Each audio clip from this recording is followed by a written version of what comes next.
যিনি বাংলাদেশি হিসেবে বিশ্বের সবচেয়ে সম্মানজনক পুরস্কার নোবেল জয় করেছেন, যে কাঙ্ক্ষিত সম্মানটি তিনি আসলে আমাদের জন্য নিয়ে এসেছেন বাংলাদেশি হিসেবে। এবং বলা চলে যে বিভিন্ন ক্ষুদ্র ঋণের মাধ্যমে, মূলত ক্ষুদ্র ঋণ প্রকল্পের মাধ্যমে তার যে প্রকল্প সেটি আসলে বিশ্বভাবে নন্দিত হওয়ায় তার এই স্বীকৃতি মিলেছে। বিশ্বের মানুষের কল্যাণে তিনি সামাজিক ব্যবসায় যে মডেল সেটিও কিন্তু তিনি আলাদাভাবে উপস্থাপন করছেন। এবং এই মুহূর্তে আমরা দেখতে পাচ্ছি দর্শক, তিনি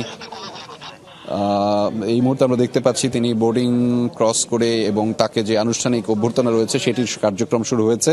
তিনি কিন্তু ইতিমধ্যে বাংলাদেশে অবতরণ করে বিমানবন্দরে কিন্তু নেমে গিয়েছেন, সেই কার্যক্রমও কিন্তু আমরা দেখতে পেয়েছি।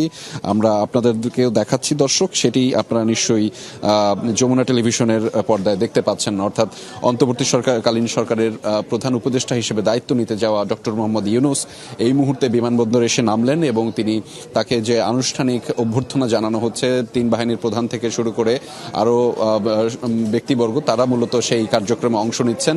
আর কিছুক্ষণ পরেই মূলত এখানে এসে তিনি গণমাধ্যমে কথা বলবেন। তিনি এখানে সুশীল সমাজের প্রতিনিধি যারা রয়েছেন তাদের সাথে কথা বলবেন। আমরা এমন করে আসলে জানতে চাই, আমরা এরকম আরও একটি প্রত্যাশার কথা জানতে চাই আপনার কাছে, একটু ছোট করে জানতে চাই একদমই, যে আপনি একটু যদি ঘুরতেন। জি, একদমই ছোট করে জানতে চাই যে কি প্রত্যাশা করছেন? নানা সংকট চলছে আমাদের এই দেশটাতে, সেই সংকটকালীন সময়ে এমন একটি সময়ে তিনি আসলে দায়িত্ব গ্রহণ করছেন, কি প্রত্যাশা রয়েছে আপনার?